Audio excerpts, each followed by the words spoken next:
Hello बच्चों, let's start with the most important exercise of chapter 3, end of chapter exercises.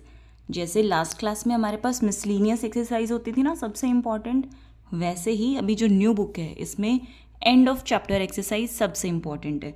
इसमें आपको जो पूरा चैप्टर आपने पढ़ा है उसके सारे क्वेश्चंस के टाइप आपको देखने को मिलेंगे और एग्ज़ाम में इस एक्सरसाइज में से क्वेश्चंस आने की चांसेस बहुत ज़्यादा है। ठीक है, सो इस एक्सरसाइज को ध्यान से समझना।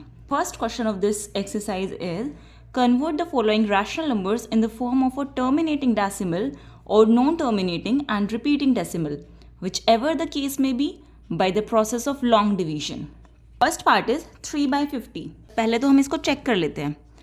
3.5 में पढ़ा था ना चेक करना कि अगर ये 2 और 5 के टर्म्स में होगा इसका मतलब ये हमारा टर्मिनेट हो जाएगा। तो 50 है, 50 को हम लिख सकते हैं ना, देखो 50 को हम लिख सकते हैं 2 × 5 × 5, 2 5 10, 10 5 50। इसका मतलब हमें यहाँ से देख के पता चल गया कि ये टर्मिनेट होगा। अब लॉन्ग डिवीजन से इसको कैसे करना है, देखो 50 डिनोमिनेटर में है तो इसे हम बाहर लिखेंगे, 3 न्यूमरेटर में है इसे अंदर लिखेंगे। अब 3 छोटा नंबर है 50 से तो पॉइंट के बाद हम 0 लगाएंगे। यहाँ पे भी 3 नहीं जाता इसलिए 0 पॉइंट लिखेंगे। ठीक है, क्वेश्चन में भी लिख दिया 0 पॉइंट। अब देखो 50 और 30 भी छोटा नंबर है 50 से, सो एक और 0 आ जाएगी यहाँ पे। अब 300 देखते हैं, 50 के टेबल में 300 कब आता है, 6 पे। ठीक है, सो ये यहीं पे हमारा टर्मिनेट हो गया, हमें इससे आगे करने की ज़रूरत नहीं है। ठीक है, नेक्स्ट पार्ट इज 2/9। अब देखो 9 डिनोमिनेटर जो है 3 × 3 है, यानी कि ना तो ये 2 का फैक्टर है और ना 5 इसमें फैक्टर आ रहा है, इसमें 3 आ रहा है। इसका मतलब ये वाला जो हमारा डेसिमल एक्सपेंशन है ये कैसा होगा, नॉन टर्मिनेटिंग एंड रिपीटिंग। और ये वाला क्या था, टर्मिनेट हो गया था, तो ये हमारा टर्मिनेटिंग डेसिमल हो गया। इसको डिवाइड करके चेक करते ही वैसे तो हमें यहाँ से पता ही चल गया कि ये non terminating and repeating decimal होने वाला है। सो चेक करते हैं, 9 की टेबल में 2 नहीं आता, 0.9 2 18, 2 रिमाइंडर। अब फिर से देखो 2 आ गया, यहाँ से 0 अगर हम उतारेंगे तो 18 आएगा, फिर से 2 आएगा, है ना। और ये ऐसे ऐसे चलता जाएगा, यहाँ पे भी ये टर्मिनेट नहीं हो रहा है। इसका मतलब 2/9 is non terminating and repeating decimal. Question number 2 most important question. इस क्वेश्चन के पेपर में आने के चांसेस बहुत हाई हैं, 3 मार्क्स में ये क्वेश्चन पूछा जा सकता है। क्वेश्चन है proof that √5 is an irrational number. अभी तक हमने प्रूफ नहीं किया था, हमें सिर्फ ये बताना था कि ये रैशनल है या इर्रेशनल है, लेकिन इस क्वेश्चन में प्रूफ पूछा है। आपसे √2 का प्रूफ भी पूछ सकते हैं, √3 का भी पूछ सकते हैं। √2 और √3 का प्रूफ एंड √2 का प्रूफ मैंने ऑलरेडी करवा रखा है। मैं वीडियो के एंड में आपको दोनों वीडियोस का लिंक दे दूंगी, आप वहाँ से जाके चेक कर सकते हैं। अदरवाइज कुछ ऐसा है नहीं, जैसे √5 का करना है हमें वैसे ही हम √3 और √2 का भी कर सकते हैं। So let's start with √5। इस क्वेश्चन को हम कॉन्ट्राडिक्शन से प्रूव करेंगे। कॉन्ट्राडिक्शन में क्या होता है, हम कुछ चीज़ अज्यूम करके चलते हैं और एंड में प्रूव कर देते हैं कि जो हमने अज्यूम किया था वो हमारी अजम्पशन रॉन्ग थी। यहाँ पे हम लेट करके चलेंगे कि √5 जो है वो हमारा रैशनल नंबर है। क्योंकि √5 इर्रेशनल है सो उसको हम p/q की फॉर्म में लिख सकते हैं। तो therefore √5 is equals to a/b हमने मान लिया। आप p/q कुछ भी मान सकते हो, कोई भी वेरिएबल। ठीक है, यहाँ पे जो हमारा डिनोमिनेटर है वो नॉट इक्वल टू 0 होगा और ये दोनों वैल्यूज़ को प्राइम होनी चाहिए। ठीक है, ये लाइन लिखना बहुत ज़रूरी है, आपको स्टेप वाइज लिखना है, अदरवाइज आपके मार्क्स डिडक्ट हो सकते हैं। नाउ नेक्स्ट स्टेप, हमें इस रूट को हटाना है। इस रूट को हटाने के लिए हम क्या करेंगे, स्क्वायर कर देंगे, लेकिन हमें स्क्वायर दोनों तरफ करना पड़ेगा क्योंकि हम कोई भी ऑपरेशन एक तरफ नहीं करते हैं। तो squaring on both the sides, दोनों साइड स्क्वायर करने पे हमें क्या मिलेगा, √5 का स्क्वायर करेंगे तो रूट हट जाएगा, सिर्फ 5 बचेगा और यहाँ पे a²/b²। अब इसको थोड़ा सिंप्लीफाई करते हैं तो b इधर चला जाएगा और a यहाँ रहेगा। So 5b² equals to a²। Let this is first equation. अब देखो इस इक्वेशन को मैं ऐसे लिखूँ a² इक्वल्स टू 5b²। तो यहाँ पे जो हमारा a² है वो 5 से डिविजिबल है, यहाँ पे 5 आएगा तो ये 5 अगर हम यहाँ पे लिख दें तो ये कम्प्लीटली डिवाइड कर देगा इसे और हमारी जो कोई भी आंसर आएगा वो b² आएगा। ठीक है, तो ए स्क्वायर जो है 5 से डिविजिबल है। अगर ए स्क्वायर 5 से डिविजिबल है तो इसका मतलब हमारा ए भी 5 से डिविजिबल होगा। अब क्योंकि ए भी 5 से डिविजिबल है तो ए को हम 5 के मल्टीपल्स में लिख सकते हैं, ए इक्वल्स टू 5k, जहाँ पे k कोई भी हमारा इंटीजर होगा, हम कोई भी वैल्यू ले सकते हैं। 5 2 लिखेंगे 10 हो जाएगा, 3 लिखेंगे 15 हो जाएगा, ठीक है। सो a इज डिविजिबल बाय 5 है, तो हमने इसको a इक्वल्स टू 5k लिख दिया। अब इस a की वैल्यू को हम फर्स्ट इक्वेशन में पुट कर देंगे। जब हमने a इक्वल्स टू 5k को इस इक्वेशन में पुट किया तो 5b स्क्वायर तो 5b स्क्वायर रहेगा। अब यहाँ पे a स्क्वायर है, यानी कि 5k का पूरा का स्क्वायर लिखना पड़ेगा। सिर्फ 5k स्क्वायर मत लिख देना, 5k स्क्वायर और 5k स्क्वायर दोनों डिफरेंट वैल्यूज़ होंगी। 5k स्क्वायर तो यही रहेगा, लेकिन इसको अगर हम सॉल्व करेंगे तो ये 25k स्क्वायर बन जाएगा। तो यहाँ पे ये मिस्टेक मत करना, इसको 5k का होल स्क्वायर लिखना, क्योंकि हमारी a की वैल्यू 5k है और यहाँ पे a के ऊपर स्क्वायर है, सो यहाँ पे 5k स्क्वायर लिखना है, ठीक है। 5b square as it is रहेगा, 5k स्क्वायर हमारा 25k स्क्वायर हो जाएगा। अब इसको सॉल्व करते हैं तो 5 से तो 25 कैंसिल हो जाएगा 5 पे, तो b स्क्वायर हमारा क्या आ जाएगा 5k स्क्वायर। ये इक्वेशन इस इक्वेशन जैसी आ गई ना, a square equals to 5b square था, यहाँ पे हमारा b स्क्वायर 5k स्क्वायर है। सो जैसे ही हमने यहाँ पे कहा था a स्क्वायर 5 से डिविजिबल है, वैसे ही square is divisible by 5, this implies that b is also divisible 5। अब देखो a भी 5 से डिवाइड होता है और b भी 5 से डिवाइड होता है। अब कोई नंबर सेम नंबर इन दोनों को डिवाइड कर रहा है, इसका मतलब क्या है कि 5 इन दोनों का फैक्टर है। लेकिन हमने यहाँ पे तो अज्यूम किया था कि a और b जो है को प्राइम है, को प्राइम यानी कि उनके बीच में कोई भी कॉमन फैक्टर नहीं है। लेकिन एंड में हमने क्या प्रूव कर दिया कि 5 जो है दोनों का कॉमन फैक्टर है। तो यहाँ पे कॉन्ट्रडिक्शन आ गई ना, जो हम लेकर चले थे और जो हम पहुँच चुके हैं, दोनों बातें अलग अलग हो गई, तो यहाँ पे कॉन्ट्रडिक्शन अराइज हो गई। देयरफॉर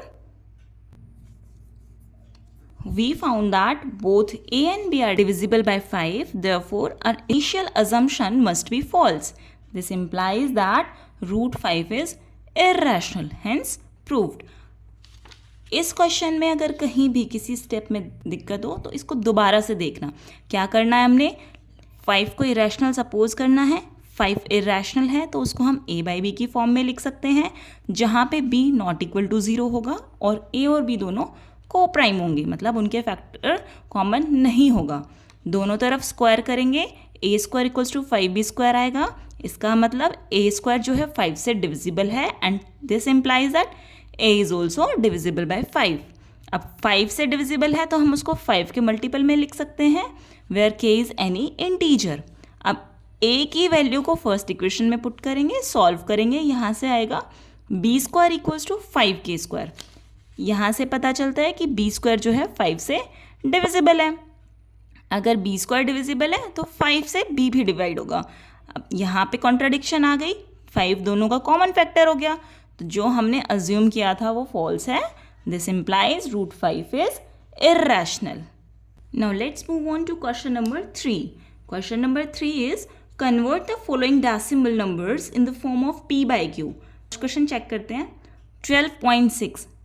12.6 अब ये कैसा नंबर है, हमारा रैशनल नंबर है और टर्मिनेट भी हो रहा है।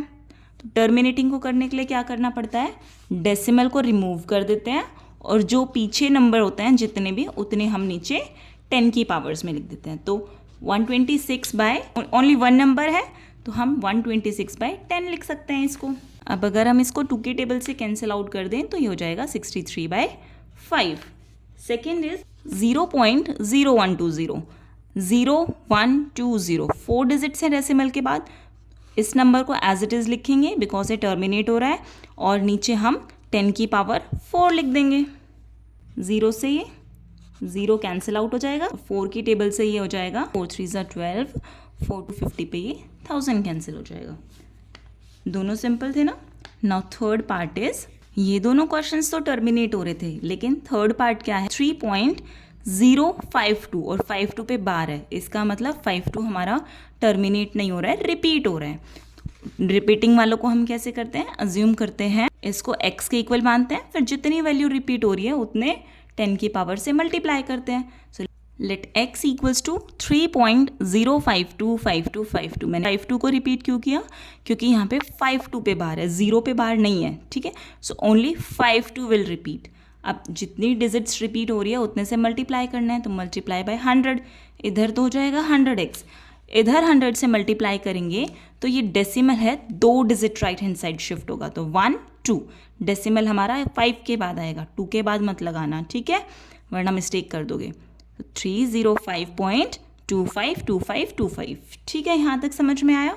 अब क्या करना है? सब्ट्रैक्ट करना है 2 माइनस 1, 100x माइनस x, और राइट हैंड साइड क्या हो जाएगा? 305.2525 माइनस 3.0525252, ठीक है। 100x में से x गया, 99x आया, इसको जब सब्ट्रैक्ट करेंगे तो हमारी वैल्यू आएगी 302.2। हमेशा इसको रफ में करके देखना जब तक आपकी प्रैक्टिस ना हो जाए, अदरवाइज मिस्टेक के चांसेस बहुत ज़्यादा होंगे और आप आता हुआ क्वेश्चन गलत करके आ जाओगे। यहाँ पे लिखेंगे 3, डेसिमल के नीचे डेसिमल आता है 0525। अब देखो 5 से 5 0, 2 से 2 0, 5 माइनस 5 0, 2 माइनस 0 2, फिर डेसिमल आएगा 5 माइनस 3 2 0 3, तो हमारा आंसर क्या आया? 302.2। इस डेसिमल को हटा के हम नीचे 10 लिख सकते हैं, 9। इस डेसिमल को हटा के हमने नीचे 10 लिख दिया। अब ये 99 इधर आ गया, डिनोमिनेटर में आएगा, यहाँ मल्टीप्लाई में था तो इधर डिवाइड में आएगा, सो ये हो जाएगा 3022/990, which is a required answer. Mistake के चांसेस यहाँ सब्ट्रैक्शन में होंगे और डेसिमल में होंगे, इनको ध्यान से करना। 100 से मल्टीप्लाई कर रहे हैं तो 2 डिजिट डेसिमल शिफ्ट होगा, और सब्ट्रैक्ट करते टाइम हमेशा रफ में लिख के तब सब्ट्रैक्ट करना, ठीक है। Now next part is 1.235 bar, it means 35 हमारा रिपीट हो रहा है, 2 डिजिट्स रिपीट हो रही है। लेट x इक्वल्स टू 1.2353535, ठीक है, ये स्टेप क्लियर है। नेक्स्ट क्या करेंगे? मल्टीप्लाई बाय, कितने डिजिट्स रिपीट हो रही है? डिजिट्स, तो मल्टीप्लाई बाय 100। 100 से मल्टीप्लाई करेंगे तो हमें मिलेगा 100x इक्वल्स टू 100 से मल्टीप्लाई करने पे decimal 2 digits right hand side shift होगा, तो 23, 123.5353। इन दोनों को सब्ट्रैक्ट करेंगे, 100 minus x 99x equals to 123.5353 minus 1.2353535। इसको रफ में सब्ट्रैक्ट करके देखना, मिस्टेक मत करना, ठीक है। 99x इक्वल्स टू 122.3 आ जाएगा। अब इस डेसिमल को रिमूव करके हम एक नीचे 10 लिख सकते हैं, और 99 जब इधर आ जाएगा तो ये हमारा होगा 1223/990, ठीक है। फिफ्थ पार्ट इज 0.23 बार, 23 बार यानी कि 23 रिपीट हो रहा है, तो लेट x इक्वल्स टू 0.2323। अब यहाँ पे मल्टीप्लाई करना पड़ेगा 100 से, क्योंकि 2 डिजिट्स रिपीट हो रही है। भूल मत जाना, मैं यहाँ पे भूल गई थी मल्टीप्लाई करना, मल्टीप्लाई वाली लाइन लिखना, एक एक लाइन लिखना इंपॉर्टेंट है, ठीक है। तो 100x equals to 2 digit shift होगा 23.2323। ये सेकेंड इक्वेशन हो जाएगी। इस इक्वेशन में से फर्स्ट इक्वेशन को सब्ट्रैक्ट करना है, 99x माइनस, जब इसमें से ये सब्ट्रैक्ट करेंगे तो पॉइंट वाले डिजिट्स यहाँ पे सेम है, तो यहाँ पे करने की ज़रूरत नहीं है, पॉइंट के बाद सारी चीज़ें सेम है, तो डायरेक्ट 23 यहाँ पे आ जाएगा, और x equals to 23/99। Fifth part is 2.05 bar, यहाँ पे एक डिजिट के ऊपर बार है तो हम 5 को रिपीट करके लिखेंगे। लेट x इक्वल्स टू 2.05555, यहाँ पे 5 रिपीट हो रहा है इसलिए हम 5 लिखेंगे ओनली, 0 नहीं हो रहा है, ध्यान रखना, बार जिसके ऊपर है सिर्फ वो वैल्यू रिपीट होती है। अब एक डिजिट रिपीट हो रही है इसलिए हम 10 से मल्टीप्लाई करेंगे, तो 10x इक्वल्स टू 10 से मल्टीप्लाई करने पे डेसिमल एक digit right hand side shift हो जाएगा, 20.555 आ जाएगा। इस इक्वेशन में से इसको सब्ट्रैक्ट करेंगे तो 9x इक्वल्स टू, इसको रफ में करके करना फिर से, ठीक है, अगर आप विजुअलाइज कर सकते हो तो ठीक है, वरना रफ में करना। 9x इक्वल्स टू 18.5 आ जाएगा, पॉइंट हटा के नीचे 0 लिख सकते हैं, और ये 9 इधर से यहाँ आ जाएगा। अगर सिंप्लीफाई करेंगे इसको तो x equals to 37/18, which is our required answer. Now seventh part is 2.125 bar, single digit पे बार है तो हम पहले क्या करेंगे, let x equals to 2.12555, 5 repeat हो रहा है क्योंकि let this is equation 1. Now multiply both side by 10. 10x equals to 10 से मल्टीप्लाई किया, डेसिमल एक डिजिट राइट शिफ्ट होगा तो ये हो जाएगा 21.2555. Subtract equation 1 from equation 2. So we will get 10x minus X 9x equals to, इसमें से जब ये सब्ट्रैक्ट करेंगे, देखो मैंने यहाँ रफ में किया है, आप चेक कर लेना, आएगा हमारा 19.13. 9 इधर आएगा और पॉइंट हटा के यहाँ से नीचे 2 0 हम लिख सकते हैं. नाउ नेक्स्ट पार्ट इज 3.125 बार. 5 के ऊपर बार है, 5 रिपीट हो रहा है तो let x equals to 3.12555. Multiply both side by 10 क्योंकि ओनली 5 रिपीट हो रहा है तो 10x इक्वल्स टू एक digit right hand side shift हो जाएगा 31.2555. Subtract equation 2.